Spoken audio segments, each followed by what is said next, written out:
What's up, everybody? Bluescreen Bronies, episode 21. I'm D-Pad. I'm Crescendo. And I'm Viral. So we're going to start tonight off with talking about the train wreck that is SimCity. Now, basically, what's going on is this is a game that was highly anticipated and pretty much pulled a Hindenburg. I thought it pulled the Diablo 3. Too soon? Not soon enough. Am I the only one who saw this coming a mile off? As soon as they announced the always online DRM, it was Diablo 3 all over again. Crescendo, everybody saw this coming, except apparently the guy designing the server. And the people who bought it on day one? Well, that's because people don't think too well. Pro tip, folks. Be careful with pre-orders. And especially with pre-purchases too, because you can't get those back if you do it digital. Most of the time. No, I learned my lesson with Aliens Colonial Marines. That was an impulse buy I regret. I will say there is something interesting relating to SimCity in that Amazon decided to pull the plug on selling SimCity for a while because of all the issues they were having. I think that was a pretty bold move. Well, you know, if Amazon's pulling it off the shelves, it's gotta be pretty bad. Although it might have been to prevent the fact that unlike most digital retailers, I think Amazon does actually have some kind of customer protection policy. And Amazon are actually, from what I hear, the only source so far to give out refunds for SimCity. For Steam, you can get a refund, but it's usually like a one-time deal for the entire life of your account. I don't know, I tried to get a refund for Aliens Colonial Marines from Amazon, but that was no good. The game's playable, but just barely. I think it's more in the case of the game itself is broken rather than you just dislike it. Yeah, true. In the case of SimCity, the servers are horrifically broken to the point where you can't actually play it full stop. It's not a matter of your PC can't run it or you dislike it. It's a matter of it's literally unplayable. Speaking of broken AI in games, isn't there some issues with SimCity in that regard? Oh, yeah. So, yes, the AI is, dumb as rocks. I mean, we got people who don't obey traffic signals, well, that's like real life. 40-car pile-ups, and God only knows what else. There's also the fact that Sims don't actually, in quotation marks, own their own houses. They just go to the nearest empty house when they, leave for work. They don't even leave to their proper job, they just leave to the nearest available work. It's such a simple AI system that the whole need for them having the online computations on the server side is such utter pony feathers. It's a whole bunch of nonsense. Yeah, but it just goes to show that the whole need for the always online thing, their main explanation for it, is such a lie. It's a thinly veiled disguise for them wanting always online DRM. Yeah, there's really no excuse for why A, the servers should be this crappy, and B, why on earth the always online DRM is a necessity. I mean, they're not even tracking stats as much as they talk about it. See, I really don't hope this is the future of gaming because SimCity is a single-player game for the most part. You don't need to be online to play a single-player game, and when the day comes that, if it comes, that you have to be online to play every single-player game, I'm just gonna be very disappointed and gonna be buying a lot less games. I'm gonna go back to my Game Boy. I'm probably just gonna, hit up the indie games because they seem to know what's up. Yep, although with a game like SimCity, primarily single player, but if you go multiplayer, it should add benefits. Like, I remember back when it was still in beta, I believe, the whole concept of connecting to your neighbors to sell utilities and services, that did seem kinda cool. Speaking of big disappointment, so we finally got a better look at our the Steam box. Everybody's been talking about the Piston, and it costs $1,000. And it's probably got no capability near my laptop. Okay, here's the stats as it does a $1,000 base rate. It's got a 3.2 gigahertz quad core, which is decent, 8 gigabytes of RAM, and 128 gigs of solid state. Now, you can upgrade to 512 gigabytes hard drive, but expect to spend an additional $750. The funny thing is, you could build your own gaming PC. For $1,700, you could get something on the very high end. Oh yeah, absolutely. Especially if you're buying your own parts, because generally it's cheaper to buy your own parts than to buy a pre-built. So yeah, you could easily build something high-end for that. Yeah, take the same specs, I'm sure you could get it much cheaper. But there is something you have to keep in mind, and that's Steam have actually pulled out of the Xi3 piston. And Yeah. originally, they were only interested in it at the very beginning of development, and this is something that Xi3 have now continued on their own. Well, Xi3 is stating that they were asked to build this product specifically by Valve, is what they're coming out and saying. But, you know, since they threw out this price, Valve has kind of started to back off. For good reason, too. I don't know how well something that's, you know, this kind of price tag is going to sell. I honestly don't see many people actually purchasing something with that price tag, especially when it is a bit of a hassle, but you can just drag your PC around with you if you intend to move around a lot. Or buy a laptop. I mean, you can get a smaller, you know, PC tower and just plug it into a television with, you know, an HDMI out, and same thing, basically. Mm-hmm. It doesn't take long to set up a PC at all. It takes 20 minutes, less than that even. Yeah, depending on what you're doing. I mean, also with Steam's big picture mode now, it's so accessible, you don't even need a mouse and keyboard half the time. Mm-hmm. A lot of games, even without Steam's big picture mode, have native controller support. True. Just kind of feels like you're getting a bridge between consoles and PC that's going a little smoother than the jagged ports we're so used to. It would be nice to experience some games that aren't just complete ports and actually, you know, have the PC in mind when they're being made. Well, you know, speaking of kind of master systems, our good friend Ben Heck built the ultimate combo system, combining a PS3, a Wii U, and an Xbox 360 all in a giant wooden crate. I think it's a kind of silly idea to put 3 systems that, you know, could potentially heat up in wood.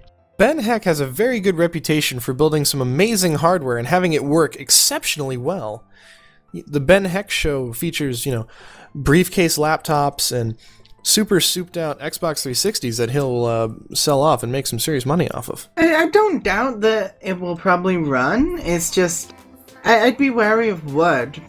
It's just, I've had a bit of experience with burning gaming things in the past. Specifically, my laptop decided to overheat so much that it scorched the desk it was sitting on. Well, then again, we don't know exactly how much, you know, cooling he's actually put into this. Oh, true. There is one thing I will say, don't run all 3 at once. Oh god, that sounds like an awful idea. I think you'd get, you know, instead of Ben Heck's ultimate combo system, I think you'd get Ben Heck's ultimate barbecue. Ben Heck's ultimate bonfire. Something like that. Alrighty, moving on. So, in lieu of the recent announcement of Luigi's Mansion Dark Moon, some of the Nintendo heads have been talking about the differences between Mario and Luigi and expressing how, with Luigi, you can get a more diverse character given he's got a wider range of emotions than Mario genuinely does. Well, I don't think it's so much they've got such a wider range of emotions. I mean, in general, you don't really see much emotion from either of them, but I will say that they are definitely 2 different stereotypes, and Luigi fits the scaredy cat younger brother quite well.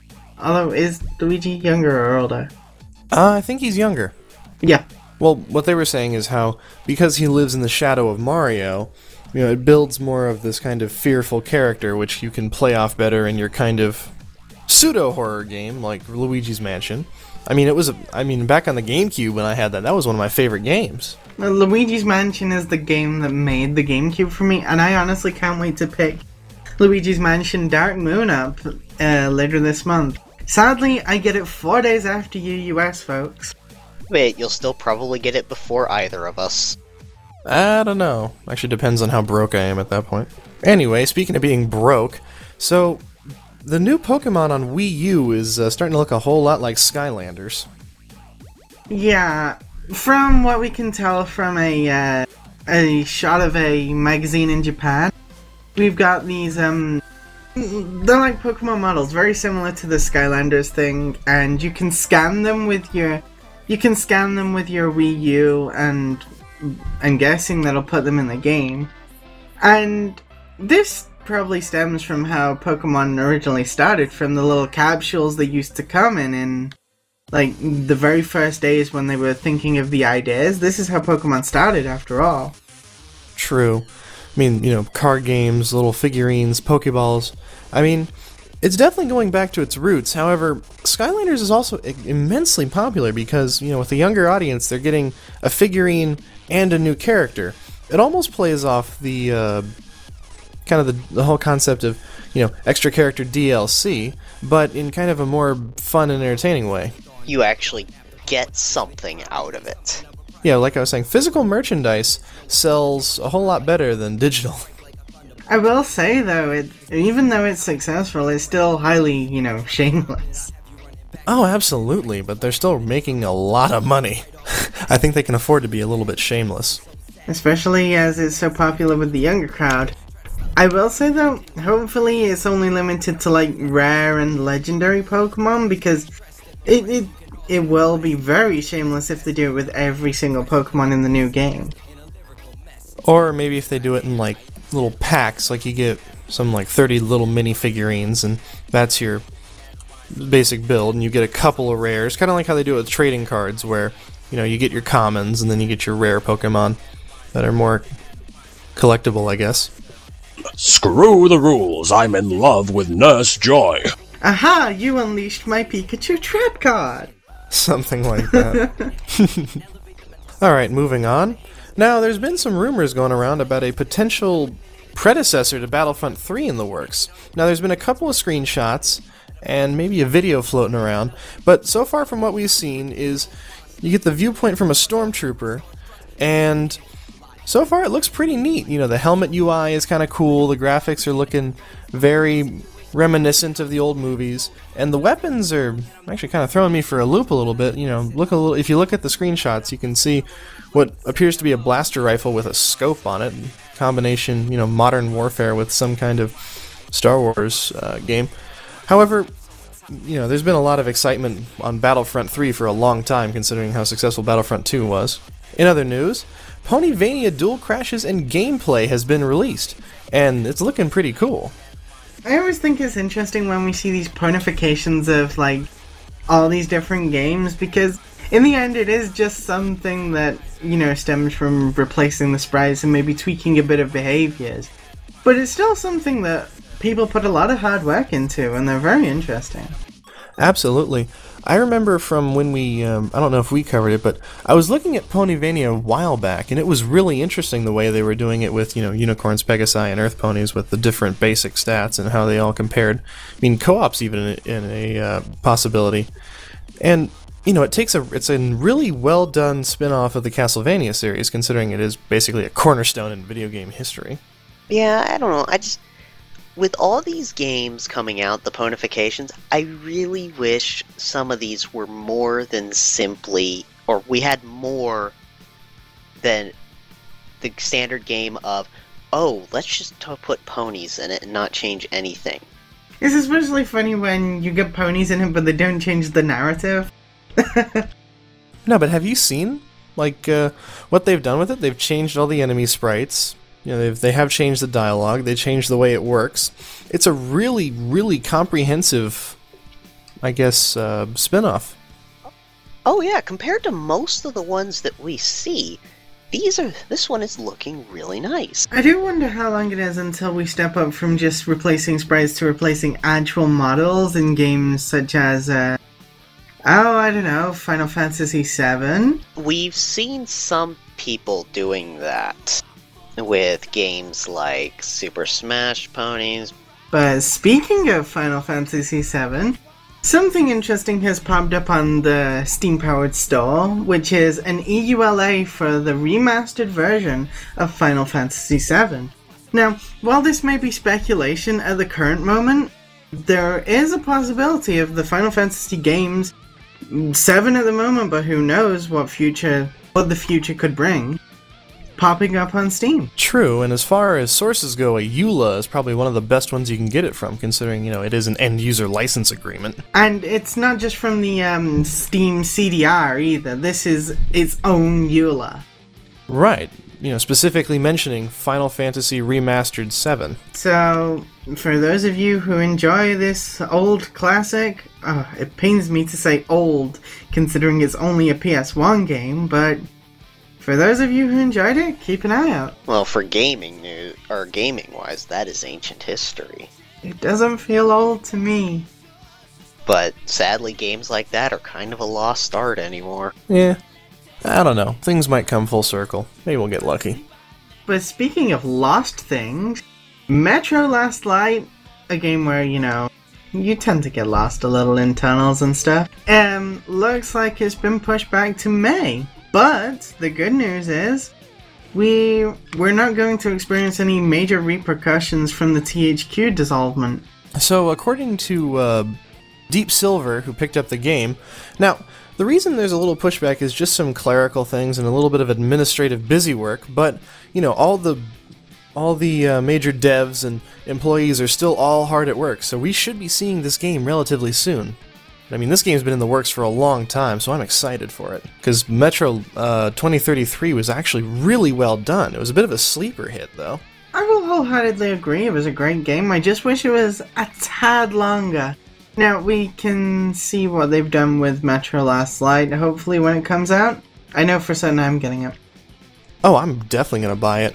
But the thing with 2033, Metro 2033, that was so interesting was this was a kind of game that kind of changed up the whole shooter genre, because you've got to worry about, scarcity of ammo, your bullets are currency, so you can switch between, your shooting bullets and your spending money, depending on how much you want to survive. You have to monitor how much oxygen you have, and there's really not much of a HUD if you play it, right? To the point where it's, you're kind of just having to guess how many shots you have left. It was a really interesting horror experience. One of the beautiful things I did like about the Metro game was the way you handle, like, for instance, in a generic first-person shooter, usually you'd get, like, a flashlight and you could, like, strap it on your gun. I like the way that you had to switch between your weapons or actually seeing with the lighter mechanic. Oh yeah, that's right. Although, you did get night vision goggles and a headlamp at one point. Yeah, but to be fair, the night vision goggles were horrific. Oh, they killed your peripherals. Honestly, I don't think I've seen a good night vision goggles in a video game so far. Well, I mean, those night vision goggles were pretty accurate to what actual night vision goggles do. So, I mean, there was a certain amount of realism involved. Also, the fact that everything had a battery that you had to recharge. That was a pain, yes. But it was a really well done mechanic, though, you gotta admit. Now, speaking of shooters, Tripwire Entertainment, the guys behind Red Orchestra and Killing Floor, are talking about how Call of Duty has pretty much nearly ruined an entire generation of shooter players. They're talking about how Call of Duty takes individual skill out of the equation, mostly puts it up to reflex and memorization. You take games like Red Orchestra or even America's Army, and those are games that require immense amounts of practice and precision, while games like Call of Duty and Battlefield and ones like that are mostly about, can you memorize where certain points are, where there are going to be high player counts, and can you get off the first hit? And can you spend enough money? Exactly. Now, I think it's safe to say we're all inclined to agree here, and I'm sure a few of you viewers are as well. But since this is something that's likely to stir up a lot of arguments and amongst other things, bear in mind this is just an opinion. Exactly. While Call of Duty has been successful and there is a very big fan following, I personally feel that it's kind of watering down the whole classic shooter game. I mean, Halo does it a little bit, but they still try to keep with a mostly skill-based mechanic. I mean, look at Counter-Strike now. That's a game that requires an immense amount of skill. Yep. Although with the most recent Halo, it has partially gone down the Call of Duty route with the unlockable weapons. Not really. That's just, you level up and you unlock builds that you can use as classes, but I mean, it's still very well balanced. Anyway, moving on. Going from balancing of weapons to balancing on precarious edges, Dishonored's new DLC, The Knife of Dunwall, lets you atone for Dowd's sin, in which you get to play as the infamous assassin Dowd himself, or at least one of his cronies, but I think we're getting to play as Dowd. I think so too. I remember hearing some of the new abilities that you're working with, and I think you can summon his assassins, and there's some other neat ones in there. So, I mean, it does kind of hint that it's him we're playing as. But one of the most amazing things is from one of the leaked screenshots earlier on, I think it was this week, is you actually get to see the scene with Corvo at the beginning with the Empress herself. Oh, that sounds really cool. From the eyes of Dowd. I really like it when games like this let you see the perspective of the antagonist. It's a brilliant way to introduce DLC as well, because you already know, in a sense, what's going to happen. They may change it up like in some sort of either alternate timeline method where you actually get to face off against Corvo and win, or, you know, you might get bested yourself in the end and have to have it happen, but either way, it's going to be an amazingly interesting experience. Now, the nice thing about Dishonored is it's so super saturated with lore that you can keep going with that game. I mean, there's still other islands to explore, there's still that whole ritualistic, spiritualistic culture of the outsider that's almost untouched. Now, that's a game universe ripe for extra spin-offs, more games, and a lot more content to come, which is why I'm really excited that Arcane has gotten back in the game. I thoroughly enjoyed Dishonored. The only problem, as with a few games nowadays actually, is that it was far too short. Well, kind of the same thing with 2033. It was the first kind of experimental game that was kind of really out of the blue. They weren't sure how people were going to take it. Problem I see with a lot of these games, you know, the campaigns getting shorter and shorter and shorter. It seems a lot of, you know, the developers and publishers are pushing for shorter campaigns that are as supplemented by DLC. And by multiplayer. Do you have multiplayer in Dishonored? No, there's no multiplayer, unfortunately. But, I mean, if they're giving us shorter games and keeping the price as high as it is, I don't really see how that's fair to us. It's not, but that's the way the game industry's going, I'm afraid. It's not fair to us, but you know why it happens? Because people still buy into it. Like you said, gotta talk with your wallets. Speaking of speaking with your wallet, a U.S. jury found Nintendo liable for patent infringement. Slapped about a $30.2 million compensation damage. Apparently, Nintendo Corporation infringed on an inventor's 3D display patent with the 3DS. But I'm not too worried, considering 30 million is like basically a hanky for Nintendo. Yeah, it's something they probably blow their nose with, but it's still big news because I'm sure most people assumed that the 3D technology was either, you know, free to use on Nintendo's own product. Who knows? I'm sure that something more is going to come out of this at some point, but we don't really know too much at the moment. As of right now, I don't think we need to be too worried, though. I don't think it's anything that's going to send Nintendo into remission or anything. We're in the safe zone with this one, but it's still... But there is a catch-22 to this. It does open up the door for other people that may have been worried about taking on some of the big developers. Well, isn't that what happened with Microsoft's lawsuit against, who is it, Samsung? Yeah, pretty much. One gets through, the floodgates tend to break. I'm not saying that, you know, if somebody is in the wrong, they shouldn't be held to account, but... Yeah, oh well. This is definitely a wait and see. So, Viral, you want to talk about Heart of the Swarm a little bit before we end? Well, you know, as most of you are aware, Heart of the Swarm came out last Tuesday, and, you know, as a successor to Wings of Liberty, you know, picks up where the story left off. Campaign is amazing. You know, all the units, although the storytelling, in my opinion, is a bit weak. But to hear my full thoughts, you're gonna have to wait a little while.